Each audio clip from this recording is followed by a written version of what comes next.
Schengen visa ये एक ऐसा टर्म है जो बड़े बड़े ट्रैवलर्स को एंजाइटी देके जाती है। लोग सोचते हैं कि क्या पता यार कितना टाइम लगेगा, कितने राउंड में प्रोसेस होंगे, क्या क्या डॉक्यूमेंटेशन चाहिए और अगर रिजेक्ट हो गया तो क्या होगा। लेकिन what if I tell you कि मेरे जो फैमिली है, जहां पे मैं, मेरी वाइफ और मेरी 6 साल की एक बेटी है, इन तीनों का मिला के वीजा बस 3 दिन में घर डिलीवर हो गया था। Yes, you heard it right, just 3 working days. Hello and welcome to the काम ट्रेल्स। अगर आप लाइफ की सबसे बड़ी वेकेशन प्लान कर रहे हो तो सबसे बड़ा हर्डल है इसका वीजा। आज मैं ऐसा एक ब्लूप्रिंट शेयर करने वाला हूं जिसको सुनने के और जिसको फॉलो करने के बाद आपका वीजा रिजेक्शन चांसेस ऑलमोस्ट 0 होने वाला है। आज हम लोग बात करेंगे कि वीजा का एक्चुअल प्रोसेस क्या है, आपको कैसे अप्लाई करना है, कहां अप्लाई करना है, कितने दिन पहले अप्लाई करना है, इसका कॉस्ट ब्रेकअप क्या है और इंटरव्यू रूम में जाके आप लोग क्या क्या एक्सपेक्ट कर सकते हो, क्या क्या डॉक्यूमेंटेशन चेकलिस्ट चाहिए। So let's decode it. So पहले बात करते हैं कि कितने दिन पहले आप लोग वीजा प्रोसेस शुरू कर सकते हो।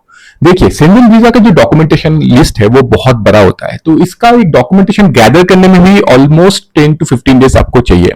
उसके बाद अगर आप पीक सीजन में आप लोग इंटरव्यू स्लॉट्स देख रहे हो तो वो मिलना भी बहुत मुश्किल होता है। And sometimes the processing of visas in the peak season can take up to 45 days. So it's better to plan early. So my suggestion will be कि आप लोग 3 से 4 महीने पहले, एटलीस्ट ट्रैवल डेट्स के 3 से 4 महीने पहले आप लोग प्लानिंग शुरू कर दीजिए। अभी एक कॉमन डिलेमा में फिर से आते हैं कि आप लोग सपोज कि मेरे फैमिली में 3 मेंबर है और 3 मेंबर के लिए हम लोग स्लॉट कैसे बुक करें, वीएफएस ग्लोबल में हम लोग स्लॉट कैसे बुक करें। अगर आप लोगों के पास 3 और 4 मेंबर का फैमिलीज है तो आप लोग ट्राई करें कि ऐसा स्लॉट बुक करने के लिए जहां पे सब लोग एक साथ एकोमोडेट कर पाए। जैसे कि एक स्लॉट बुक करें जहां पे 4 लोग और 3 लोग एक साथ एकोमोडेट कर पाए। अगर आपका अर्जेंसी ऑफ ट्रैवल है और आपको स्लॉट नहीं मिल रहा है तो in that case my suggestion will be try to see the consecutive slots are available और नॉट। अगर कंसेक्यूटिव स्लॉट्स अवेलेबल है तो वो वाला बुक करें, क्योंकि उसमें आप लोगों को बार बार वीएफएस ग्लोबल ऑफिस ट्रैवल नहीं करना पड़ेगा। अभी हम लोग बात करते हैं एक ऐसा फैक्टर की जो आपके पॉकेट को डायरेक्टली हिट करने वाला है। Yes, the cost breakdown. तो एज पर 2026 वीएफएस ग्लोबल के साइट के हिसाब से आप लोगों का visa processing charges for a Schengen visa is around 90 Euros. अगर आपके साथ कोई माइनर है जो कि 6 to 12 इयर्स ओल्ड है, उनका visa processing charges will be 45 Euros. अगर 6 इयर्स के बिलो कोई है तो उनका वीजा प्रोसेसिंग चार्ज नहीं लगेगा।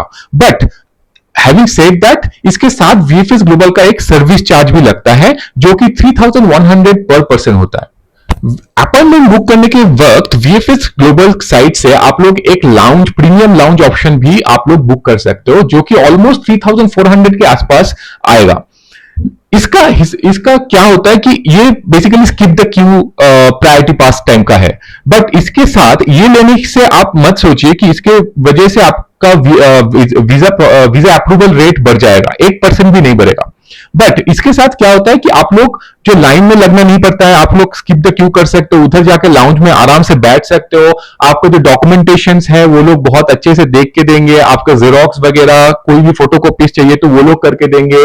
आप लोग स्नैक्स एंजॉय कर सकते हो जाके, तो दैट इज द बेनिफिट। अगर आप लोग कोई एल्डर्स के साथ या फिर बच्चों के साथ ट्रैवल कर रहे हो तो may be this can be worth it.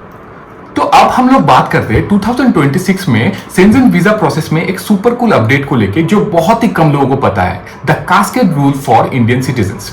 तो पहले क्या होता था, जब भी आप लोग शेंजन वीजा अप्लाई करते थे या फिर अप्रूव होता था तो वो उसका वैलिडिटी 3 से 6 महीने तक रहता था, मैक्स टू मैक्स, और उसके बीच में आप लोग सिंगल और मल्टीपल एंट्रीज भी ले सकते थे। But that is not feasible for 6 months। How many times you can go inside the Schengen area, right? अगर आप फ्रीक्वेंट ट्रैवलर नहीं हो तो वो आपके लिए फिजिबल नहीं है। तो अभी एक नया रूल की वजह से क्या हुआ है कि यू कैन एक्सटेंड और you can take multiple entry request for up to 2 years और up to 5 years, even up to 5 years।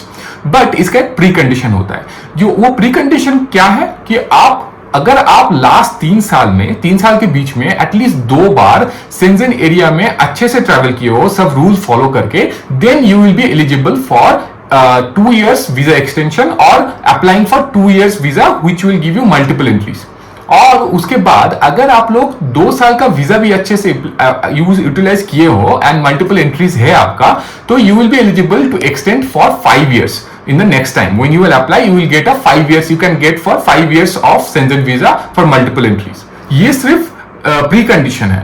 अगर आप लोगों को अप्लाई करना है तो जब आप लोग अप्लाई कर रहे हो तो you have to select multiple entries and you have to select the time period like 2 years और 5 years when you will apply for the visa, and secondly you have to mention your cover letter very specifically कि आप लोगों को multiple entries क्यों चाहिए। कि suppose you can also mention something like कि next year मेरा ये प्लान है, I want to visit central Europe और a specific place in central Europe and tentatively कौन सा टाइम फ्रेम में आप लोग जा रहे हो और क्यों जा रहे हो। अगर आप लोग ये कवर लेटर में मेंशन करते हो तो that will be very easy for them to understand yes you have a requirement and they will it will be easier to get a approval from them।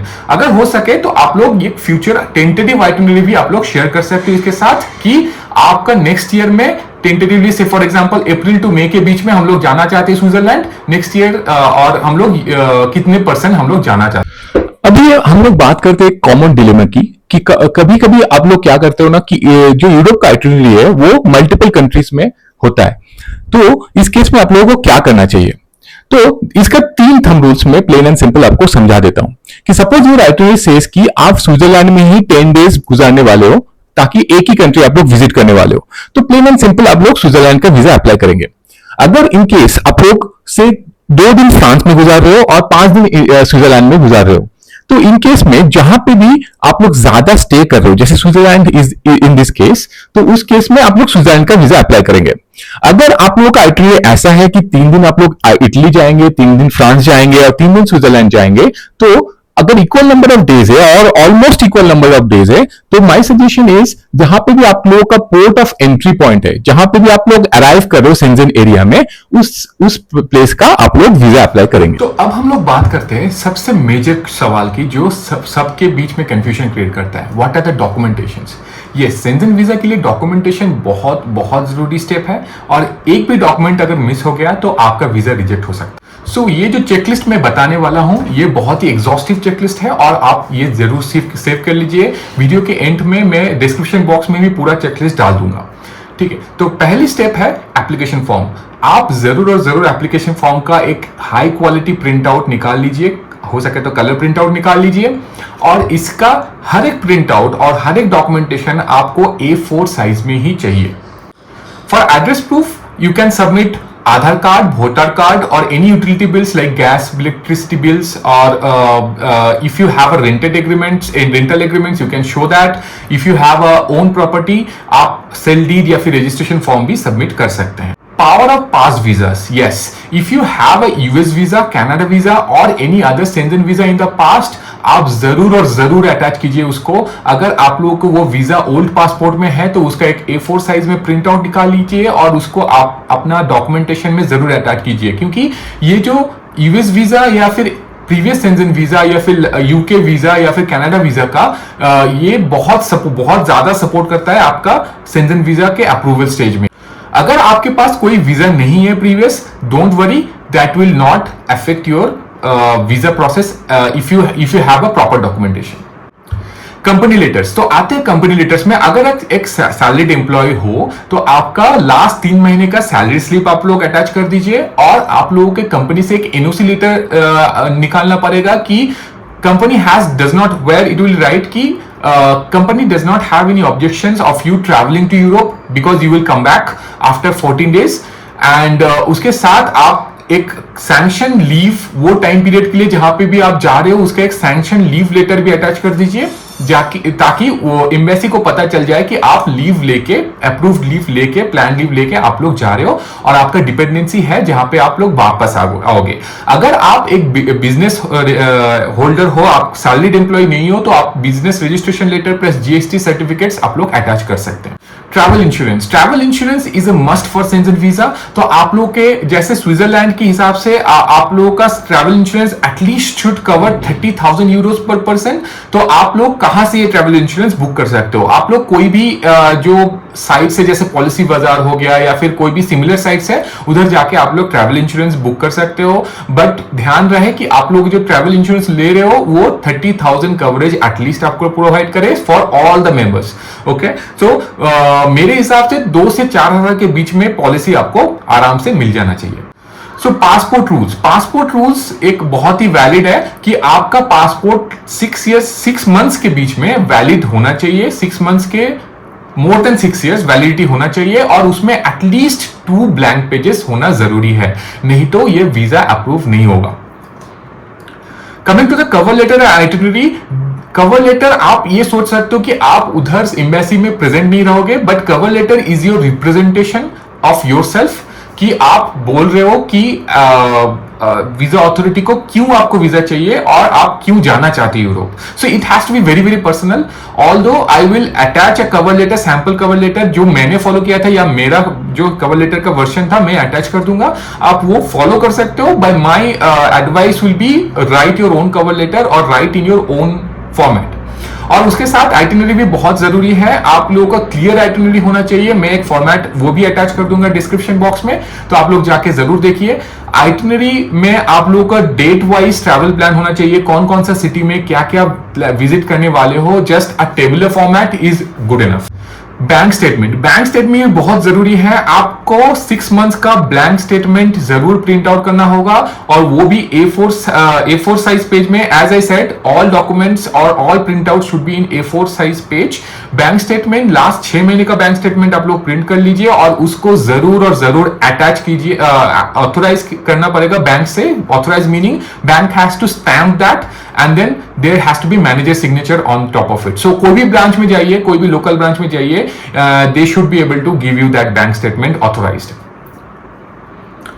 ITR acknowledgement, last 3 साल का ITR acknowledgement या फिर ITR submission का acknowledgement जो भी है आपके पास, वो आप लोग सबमिट कीजिए। तो लास्ट 3 साल का आप लोग ITR एक्नॉलेजमेंट या फिर ITR सबमिशन डॉक्यूमेंट्स आप लोगों को सबमिट करना होगा ताकि ये लगे कि you are paying taxes in a perfect way. Coming back to the personal documents, अगर आप लोग एक फैमिली के साथ ट्रैवल कर रहे हो, हस्बैंड वाइफ ट्रैवल कर रहे हो, तो आपका मैरिज सर्टिफिकेट होना जरूरी है, आप वो सबमिट कीजिए। अगर आप लोगों के साथ बच्चे भी ट्रैवल कर रहे हैं तो उसका बर्थ सर्टिफिकेट भी होना जरूरी है।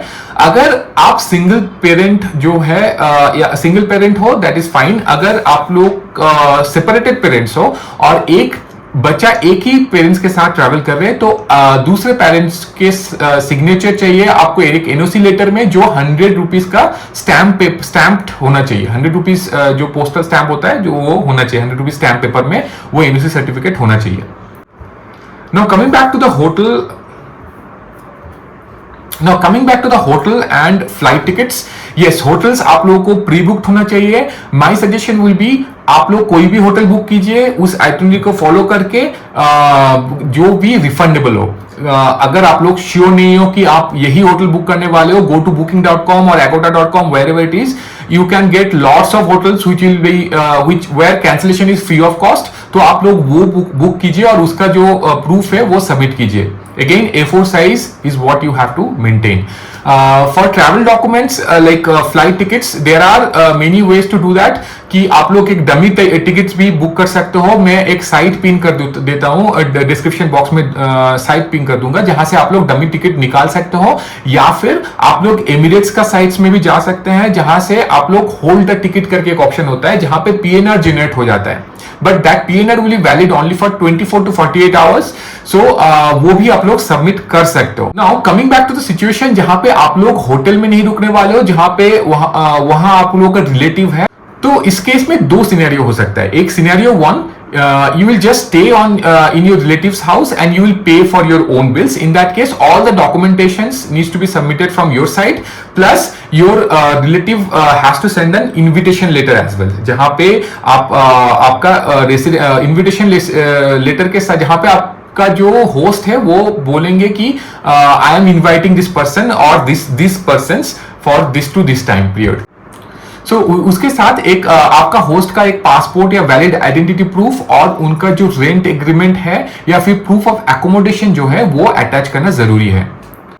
अगर आपका होस्ट खुद से ही स्पॉन्सर कर रहे हैं along with the stay, then your host has to go to the respective office of जो भी कंट्री का ऑफिस है, उधर जाके उनका एक अलग फॉर्म्स होता है, उनका एक अलग प्रोसीडियर होता है, उसको फॉलो करना जरूरी है। Now coming back to the photo specification, at least 2 passport size photos होना जरूरी है। और ये जो फोटो स्पेसिफिकेशन है मैं ये डिस्क्रिप्शन बॉक्स में भी डाल देता हूं, या फिर आप लोग एक स्क्रीनशॉट ले सकते हो, यहां पर मैं डिस्प्ले कर देता हूं। तो ये फोटो स्पेसिफिकेशन जरूर और जरूर मेंटेन कीजिए, जहां पे आपका 70 to 80% फेस वो फोटो में विजिबल होना चाहिए। Your teeth should not be visible, your eyes should be very naturally visible. If you're wearing a specs and your eyes can be visible through the specs, then it's fine.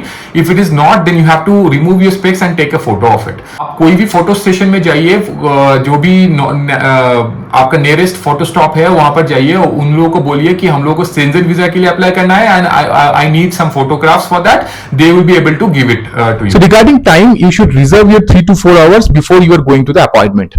ठीक है. उसके बाद एक pro tip मैं पहले share कर देता हूं. अगर आप लोग VFS ग्लोबल ऑफिस जा रहे हो, don't carry any major electronic items apart from your phone, because inside VFS Global Office, you can't take any laptop or heavy electronics items. Only phones are allowed, that too in silent mode, and you can't obviously take pictures or photographs or any videos for obvious reasons, right? इसके बाद step by step process क्या होता है. तो first process is they will scrutiny your document. तो scrutinise your document कि सब documents in place है कि नहीं, ऑल द रिक्वायर्ड डॉक्यूमेंट्स है कि नहीं. अगर नहीं है तो you have to reschedule your appointment. By the way, here I should say कि आप लोग 2 ही बार रीशेड्यूल कर सकते हो अपना अपॉइंटमेंट. अगर उसके बाद भी आप लोगों को रीशेड्यूल करना है, आपका documents are not in place, then you have to take a fresh appointment and you have to pay the entire amount one more time. ठीक है. तो ये ध्यान में रखिएगा, इसीलिए डॉक्यूमेंटेशन बहुत बहुत जरूरी है और ये चेकलिस्ट आप लोग बहुत अच्छे से फॉलो कीजिएगा. उसके बाद डॉक्यूमेंटेशन स्क्रूटनी के बाद अगर आप लोगों का सब डॉक्यूमेंट्स आर इन प्लेस है तो वो लोग एक टोकन जनरेट करेंगे और टोकन दे देंगे आपको. वो टोकन लाइन के लिए वेट करना पड़ेगा. जब आपका टर्न आएगा then you have to give your biometrics and they will take your passport from there. And इसके बाद जो पासपोर्ट है वो लोग अपना हेड ऑफिस जो भी दिल्ली में है, जहां पे मेन डिसीजन होता है कि वीजा रिजेक्ट होने वाला है या फिर अप्रूव होने वाला है, वो डिसीजन होगा दिल्ली में. तो वो पासपोर्ट दिल्ली में भेजा जाएगा और उसके बाद वो पासपोर्ट बैक होके आएगा आपका VFS ग्लोबल ऑफिस में. उधर से आप लोग, अगर आप लोग कुरियर सर्विस ऑप्ट इन किए हो, जो कि करना चाहिए मेरे हिसाब से, क्योंकि ये प्रोसेस बहुत अदरवाइज प्रोसेस बहुत स्मूथ हो जाता है इसको ऑप्ट इन करने से, क्योंकि उस केस में वीजा आपके एकदम डोर स्टेप में डिलीवर हो जाएगा और प्रोसेस बहुत स्मूथ हो जाएगा. तो ये था एक पूरा एयर टाइप ब्लूप्रिंट जिससे आप लोगों का Schengen visa process I hope बहुत स्मूथ हो जाए. द काम ट्रेड्स में हमारा मोटो यही है कि हम लोग आपका नेक्स्ट ट्रैवल एकदम स्मूथ और काम बना पाए. तो ऐसे ही ऑनेस्ट और detailed stress free travel guide के लिए जरूर और जरूर हम लोग का चैनल सब्सक्राइब जरूर कर लीजिए और बेल आइकन को दबाना मत भूलिए. आपका नेक्स्ट ट्रिप प्लान कहाँ पे है ये जरूर कमेंट बॉक्स में डालिए, और ताकि हम लोग भी जान पाए आप लोग कहाँ घूम रहे हैं. और please share your experience with us. Let's walk the calm trail together. See you in the next video.